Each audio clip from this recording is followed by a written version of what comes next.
The scream came from room 6. It cut through the desert night like something torn open. Sharp, sudden, and wrong. I was behind the front desk, half asleep, watching the security monitor flicker with static when it happened. One moment, the motel was quiet. Too quiet. The next, the sound ripped through the air vents, thin and echoing, as if the walls themselves were crying out. I froze. The neon vacancy sign outside buzzed and dimmed, washing the lobby in sickly red light.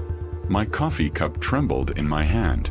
On the monitor, the hallway camera near room 6 glitched. Horizontal lines, then nothing. Just a frozen frame of an empty corridor. No footsteps. No door slamming. No movement at all. The scream stopped as abruptly as it started, leaving behind a silence so heavy it pressed against my ears. I waited for something, anything, to follow. A second scream. A shout for help. The sound of someone running. Nothing. I told myself it was a nightmare. The desert played tricks on people. Heat did that. Isolation did that. That's what the manager had said during my rushed orientation earlier that night, sliding the keys across the counter without meeting my eyes. "If you hear things," he'd muttered, "don't go looking." At the time, I'd laughed. Now, staring at the monitor, I noticed something I was sure hadn't been there before. The door to room 6 was slowly swinging open, from the inside. I didn't move for a long time. The desert had a way of making silence feel alive, like it was breathing with you, waiting for you to notice it. After the scream, the motel seemed to hold its breath. Even the buzzing neon outside went quiet, the vacancy sign flickering once before steadying into a dull, tired glow. Room 6 stayed open on the monitor. I leaned closer to the screen. The image had stabilized, but something about it felt wrong. The hallway light above that room flickered in a slow, uneven rhythm, casting long shadows that stretched and recoiled like they were unsure where to settle. The door didn't move anymore. It just waited, open enough to suggest an invitation. There were 12 rooms in total. A straight line of single-story doors facing the highway, all identical, all peeling under the same sun. Room 6 sat dead center, balanced, like it had been chosen on purpose. I told myself there had to be a guest inside. Someone messing around. Someone drunk. Someone hurt. But the night logbook beside me was empty. No check-ins since dusk. No cars in the lot except mine and the manager's truck. Gone now, dust still hanging in the air where it had been. I was alone. That had been part of the appeal, honestly. Easy money. Quiet nights. Sit behind a desk and keep the place from falling apart until sunrise. That's what I thought I signed up for. The office smelled like dust and old cleaner, lemon sour and stale. The air conditioner rattled but never quite cooled the room.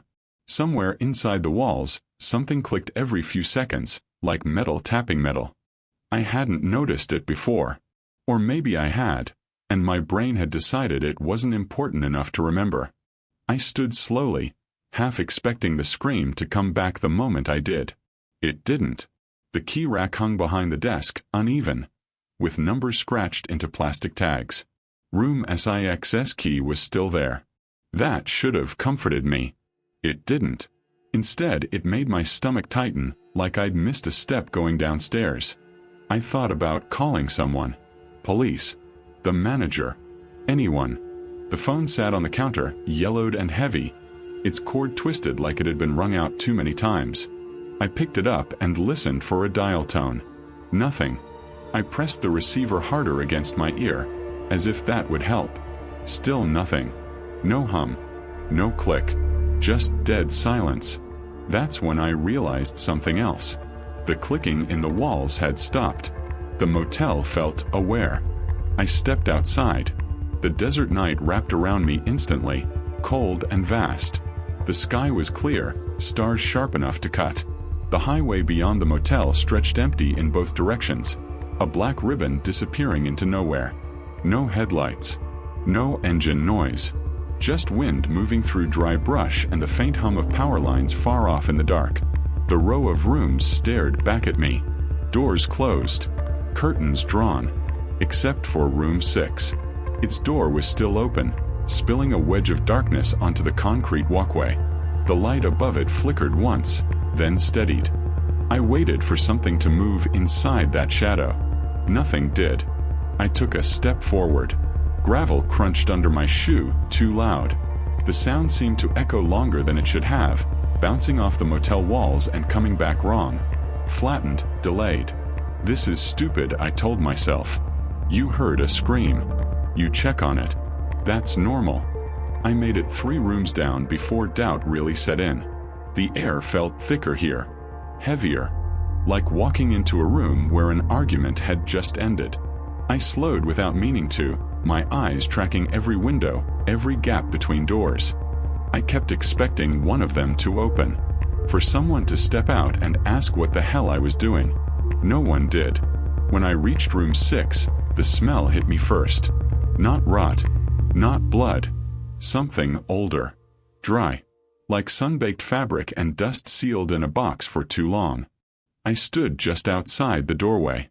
The room beyond was dark, curtains closed tight, the only light coming from behind me. It didn't reach far. The darkness inside swallowed it whole, pressing up against the threshold. I swallowed. My throat felt tight. Hello. I called. My voice sounded wrong. Smaller than it should have been. No answer. I took another step, just enough to see inside. The room was empty. No bed. No furniture. No stains. No sign anyone had ever stayed there at all. Just bare walls and a floor layered with fine desert dust, except for one thing. Footprints. They covered the floor in erratic patterns, overlapping and uneven, like someone had been pacing for a long time. All of them pointed inward, toward the back wall. None of them led out. Behind me, the office door slammed shut, and from somewhere deep inside the motel, a voice whispered, close enough to feel against my ear. You weren't supposed to look. I don't remember running back to the office. I remember being there, slamming the door, fumbling the lock, pressing my back against it like the thin slab of wood could keep the desert out. My breath came in short, sharp pulls that scraped my throat raw. The whisper replayed in my head, over and over, not growing louder, not fading, just there. You weren't supposed to look.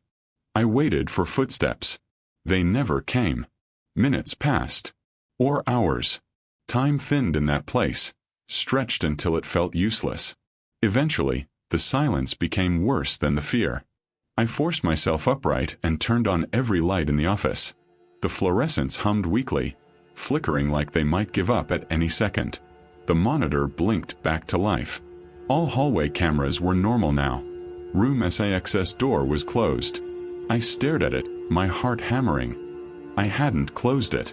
I knew I hadn't. The image was clean, stable, boring. A perfectly ordinary motel hallway. The kind you forget 5 minutes after leaving. I checked the lock on the office door again.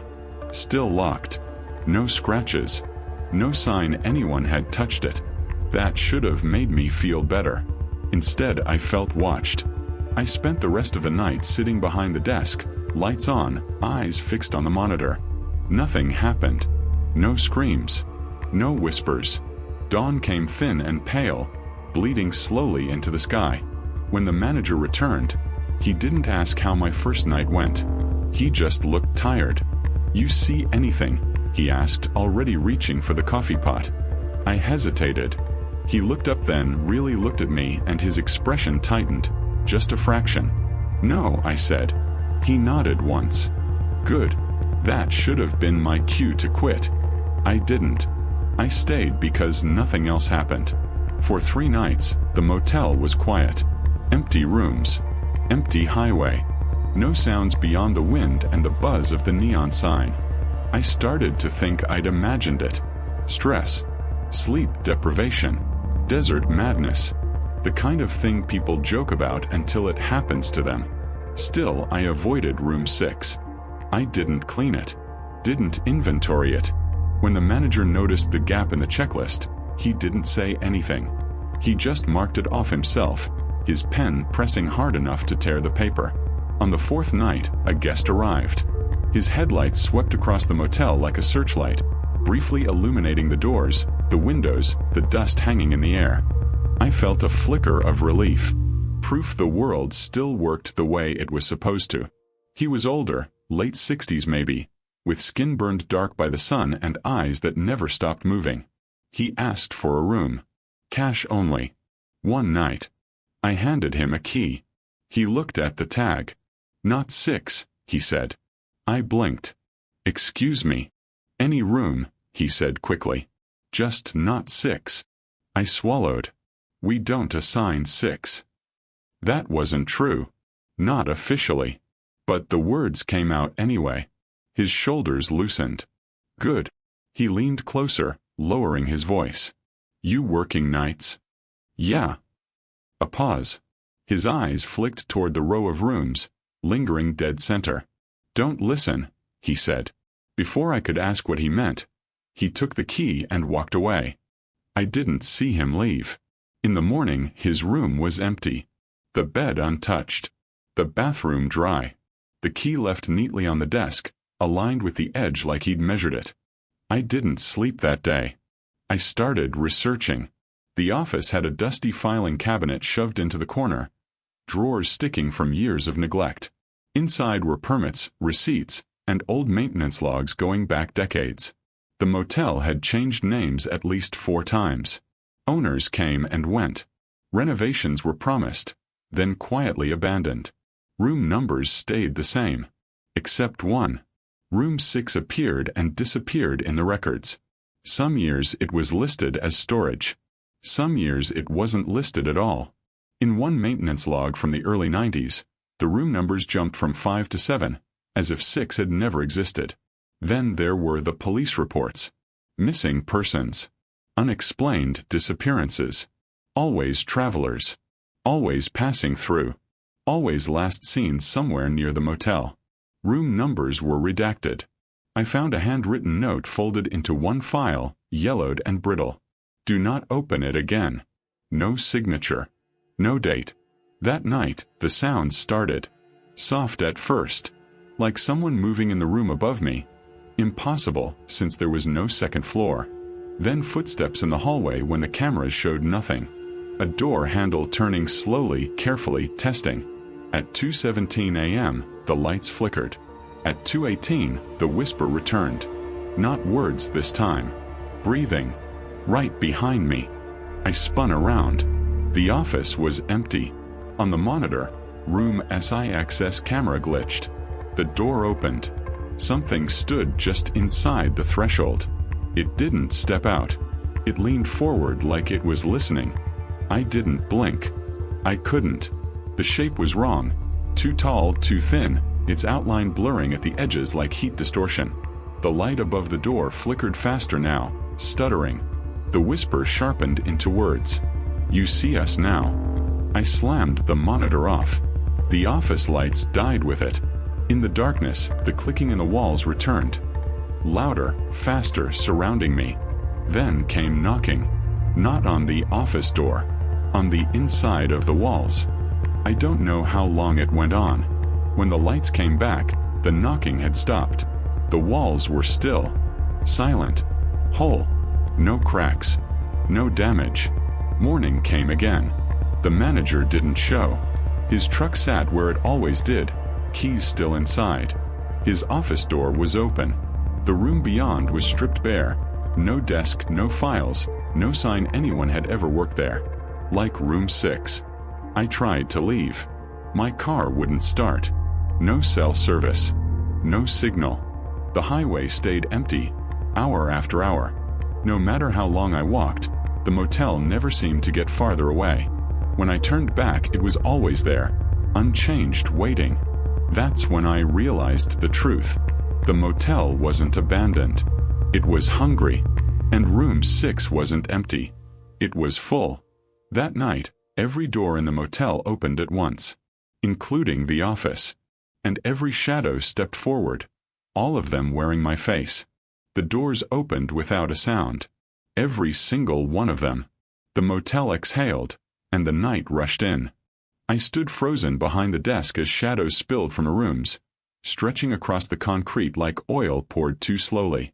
They didn't rush me. They didn't need to. They knew where I was. They always had. Each shadow peeled itself away from the doorway it belonged to, except room 6.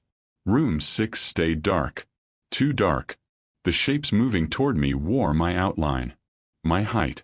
My shoulders. My gait. Their faces were wrong, though. Features blurred, like someone had tried to remember me from a dream and failed. Eyes too deep.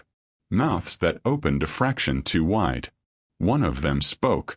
Its voice was mine, flattened and distant, like a recording played through sand. You stayed. Another took a step closer. You listened. My legs shook. I backed into the wall behind the desk, fingers clawing at the edge, skin slick with sweat. What do you want? I whispered. All of them tilted their heads at once. The lights overhead flickered, then died completely. Darkness swallowed the office.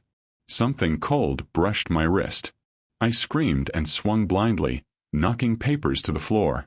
The emergency light snapped on, dim, red, barely there. The shadows were gone. Except one. It stood behind the counter. Close enough now that I could see its face clearly. It was me. Not a copy. Not a reflection. Me, older, eyes hollowed out, skin dry and cracked like it had been left too long in the sun. Dust fell from its hair when it moved. Its mouth twitched, unsure how to smile anymore. You took my shift, it said.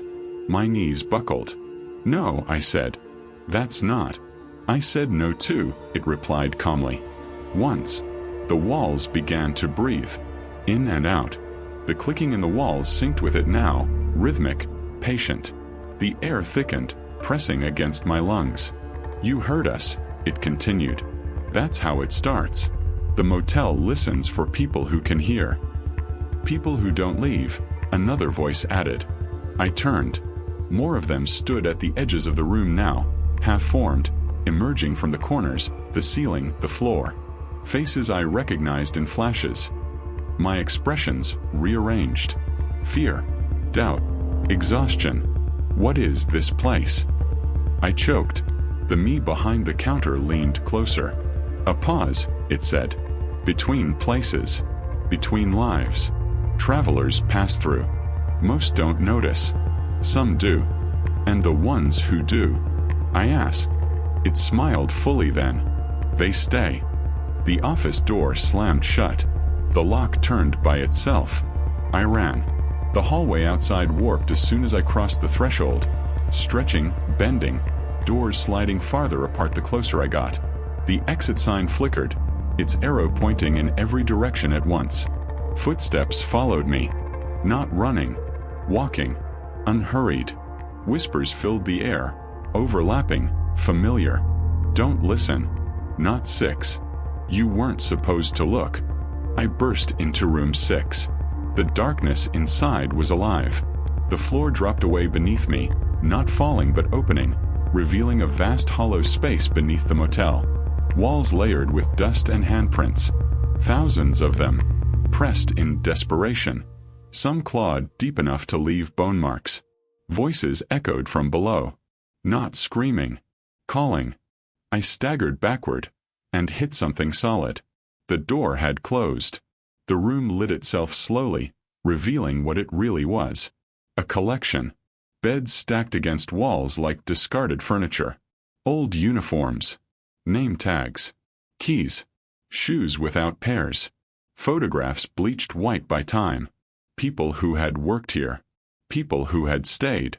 At the center of the room stood a mirror. It was taller than the ceiling, its surface rippling like water.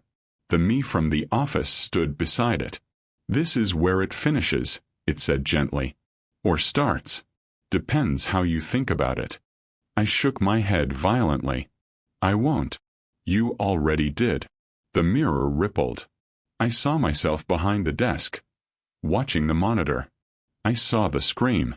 I saw the door opening. I saw myself not move. You could have left that first night, it said. But you wanted answers. The floor beneath me pulsed. Hands pushed through the dust, grabbing at my ankles. I screamed as they pulled.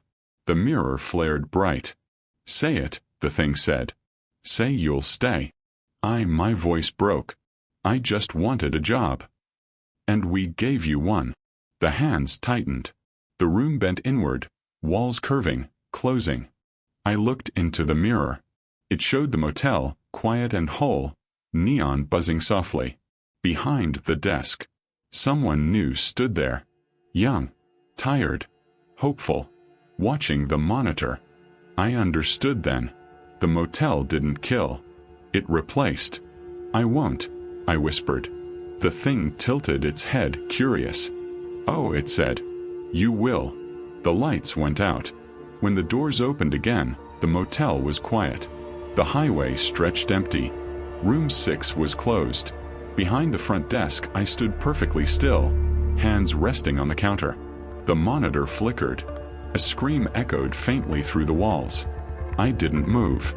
I waited. Morning comes to the desert without kindness. It doesn't ease in. It doesn't soften what happened during the night. It simply arrives. Flat lights spilling over asphalt and dust, exposing everything exactly as it is. The motel looks ordinary in daylight. 12 rooms. Peeling paint. Faded numbers bolted crookedly into concrete. A neon vacancy sign humming like an insect trapped in glass. From the highway, it's forgettable. The kind of place you don't remember stopping at, even while you're still there. A car pulls in just after sunrise. A sedan, sun-faded, plates from out of state. The driver sits for a moment, engine idling, staring at the office as if something about it feels off but not off enough to trust. Eventually, the door opens. Gravel crunches. Footsteps approach. Inside the office, I don't react. I'm standing behind the desk, hands folded where they belong. The air conditioner rattles. The coffee pot is warm. The monitor hums softly. All cameras clear. The scream from the night before has already been absorbed. The driver steps inside. Hello, he calls. My mouth opens. Night clerk, I say. My voice sounds right. That's the worst part. How can I help you? He relaxes. Just a little. Enough. While I check him in, he chatters nervously about the road, about how empty it's been, about how his GPS kept trying to reroute him in circles. I nod at the right places. I slide a key across the counter. Not 6. Never 6. He hesitates, then takes it. He doesn't notice the way my fingers tremble after he turns away. He doesn't hear the soft clicking inside the walls. Hasn't learned yet how to listen. The door closes behind him. The motel exhales. By noon, the sun is merciless. Heat ripples across the lot, bending the air, making the room shimmer like mirages. A woman drives past without slowing. A trucker considers turning in, then keeps going. The motel doesn't mind. It's patient. It has learned patience over decades. Inside room 6, the dark rests. It doesn't need to move anymore. Sometimes, when the light hits the hallway just right, you can see faint marks beneath the dust in that room. Handprints pressed into the floor, overlapping, layered too deep to count. They don't fade. They can't. They remember. Days pass. Or maybe weeks. Time here doesn't stack properly. At night, when the desert cools and the stars come out sharp and close, I hear them. The others. The ones who wore this face before me. They whisper through the walls, through the vents, through the thin places where the motel never quite finished becoming solid. Some beg. Some warn. Some don't remember who they were anymore. I don't answer. I've learned what happens when you do. The manager never comes back. No one notices he's gone. His truck disappears one morning. Dust settling where it used to be. The office next to mine is empty now. Bare walls, no desk, no files. Like it never existed. Like it never needed to. A young man arrives one night, just after midnight. He looks tired. Hopeful. Desperate in the quiet way people get when they think they've finally found something easy. He asks if we're hiring. Says he saw the light on and figured it was worth a shot. I feel something twist inside my chest. It hurts more than I expect. I open my mouth. Behind him, down the hallway, room 6 light flickers. Once. I think of the scream. of the door opening inward, of the moment I chose to look. If you hear things, I say carefully, don't go looking. He laughs, uneasy. Hear what? The clicking in the walls grows louder. The motel listens. I slide an application across the counter. Night shift, I say. It's quiet. He hesitates, then nods. That's how it always happens. Sometimes, when the night is very still, the monitor glitches. For a single frame, I see myself standing outside, on the far side of the desk, pale, terrified, realizing too late that the door behind me has already closed. Then the image stabilizes. The hallway is empty. Room 6 is closed. And the motel waits.